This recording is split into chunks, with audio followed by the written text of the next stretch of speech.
Good afternoon, everyone. I'm Hogan Dinsmore, and today we will be talking about the French Revolution. The French Revolution, occurring from 1789 until 1799, was a time of political upheaval in France, saw the overthrow of a monarchy, the establishment of a republic, and long periods of violent political turmoil. Although many people perceived the revolution as espousing bloody massacres, the ideas brought about from the revolution altered the course of history worldwide. Prior to the revolution, France was a rich and prosperous country. However, under a government run by the clergy and nobles we now know today as the Ancien Regime, they had a very poor tax collecting system. Essentially, the rich noblemen and clergy were exempt from paying taxes, while the general population of France was forced to pay very high taxes. By 1789, France was in a bad financial state, to say the least, due to its involvement in the 7 Years' War and its funding of the American Revolution. To go along with being broke, 2 years of bad harvest had caused food prices to skyrocket, causing widespread hunger throughout the country.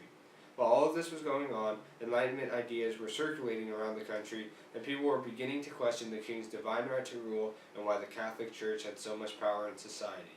By 1789, people were fed up with the system and very, very angry. King Louis XVI, put in an uncomfortable situation, was forced to call the meeting of the Estates General. This was a legislative and consultative assembly representing the three classes of France: the clergy, the nobles, and everyone else, and it had not been called together since 1614. However, during the meeting, no compromise was met between the nobles and the clergy and the Third Estate. Therefore, the Third Estate decided they needed to meet on their own and separated themselves from the Estates General.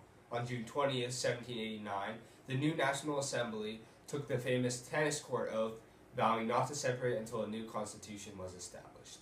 As the National Assembly's popularity began to grow throughout France, so did the people's resentment towards the French government. On July 14, 1789, a mob of peasants stormed the Bastille prison in Paris, looking for firearms and ammunition.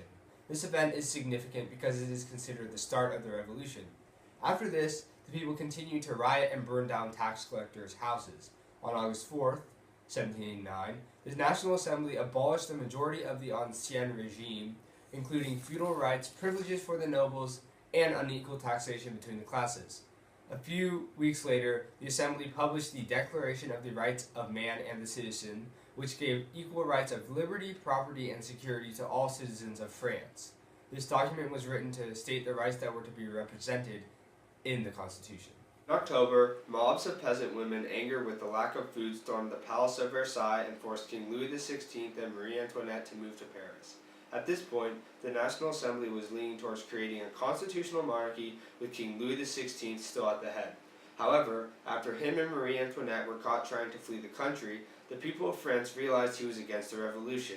The Assembly decided to abandon the idea of a constitutional monarchy and instead create a new republican constitution.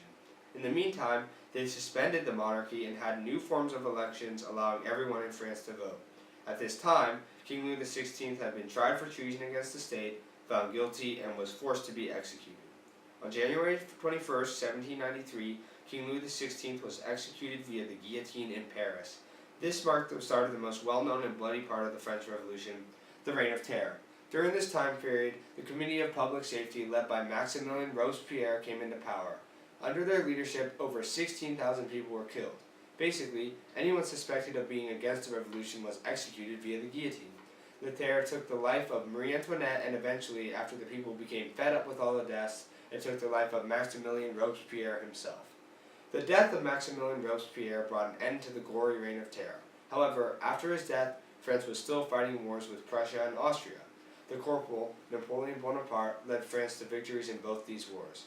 After these victories, in 1799, Napoleon was appointed the first consul of France under a new constitution. This position gave him almost unlimited executive power. Once in power, Napoleon swiftly brought an end to the revolution. So, in conclusion, the revolution started because of King Louis XVI's divine right to rule and his abuse of his executive power to rule. The people wanted change, so it switched to the National Assembly being in charge. However, after the National Assembly fell out of favor with the people, things took a radical turn during the Reign of Terror, leading to the government being led by Maximilien Robespierre and the Department of Public Safety.